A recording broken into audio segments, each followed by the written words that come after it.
ନା ନାଇଁ ଆମ ଭଉଣୀ ଆମ ଓଡ଼ିଆ ଭଉଣୀ ଆମ ଆଦିବାସୀ କୂଳରେ ଜନ୍ମ ଶ୍ରୀମତୀ ଦ୍ରୌପଦୀ ମୁର୍ମୁ ଭଦ୍ର ମହିଳା ଉଚ୍ଚଶିକ୍ଷିତା ମହିଳା ଜଣେ ନାରୀ ରାଷ୍ଟ୍ରପତି ହିସାବରେ ବିଶ୍ୱରେ ନାଁ କରିଛନ୍ତି।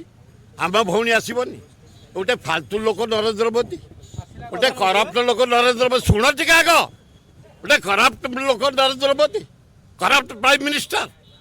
ମୋହନ ମାଝୀଟି ବଢ଼ିଆ ଲୋକଟେ, ନିରୀହ ଲୋକଟେ, ଝିଅ ତାର ତାକୁ ଖାଇଯାଉଛି। ରାଜ୍ୟର ଗୁଡ଼ାଏ ପଇସା ବର୍ବାଦ, ଚାରିଆଡ଼େ କଲର, ଚାରିଆଡ଼େ ଫୁଲ, ଚାରିଆଡ଼େ ମେଲା। ଯେଉଁ ମେଲା ଗୁଡ଼ାକ ମୋହନ ମାଝୀ ଆଦିବାସୀ, ସେ ଜାଣିଛି, ତା ହୃଦୟ ଫାଟି ଯାଉଥିବ। ଜାନୁଆରୀ 26ରେ ହେବା କଥା, ସେ ହେଉଛି ଏଇନା। ସେ ଏକ୍ଜିବିସନ୍, ଆଦିବାସୀ exhibition, Rajarani exhibition, Mukteswar exhibition, ଏକାମ୍ରକାର exhibition, Nandankanan exhibition, Dhauli exhibition. ଇଏ କ'ଣ କଥା?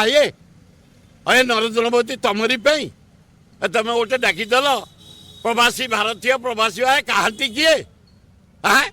ଲୋକ 400-500, ଆମର ଏତେ ପଇସା ବର୍ବାଦ କରିଦେଲ ତମେ ନରେନ୍ଦ୍ର ମୋଦି। ସବୁ ଗୁଡ଼ାକ ସେଣ୍ଟରରୁ ପଳେଇ ଆଇଲ, ଫୁଟାଣି ମାରି ପଥିଆରା କଲ। ଆମ ଭଉଣୀ ଆସିଗଲା, ବଢ଼ିଆ ହେଲା, ଆମ ଇଜ୍ଜତ ରହିଗଲା। ଏ ନରେନ୍ଦ୍ର ମୋଦି ଶେଷ କରିଦେଇଥିଲା ଓଡ଼ିଶାଟାକୁ, ପଇସା ବର୍ବାଦ କରିଦେଲା।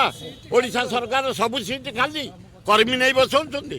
କାଲି ତାଙ୍କର ଯେଉଁ ସମ୍ମିଳନୀ ହେଇଥିଲା, ସିଟ୍ ଖାଲି, କର୍ମୀ ନେଇ ବସେଇଲେ। ପ୍ରବାସୀ ଭାରତୀୟ, ପ୍ରବାସୀ ଭାରତୀୟ କିଏ ହୋ?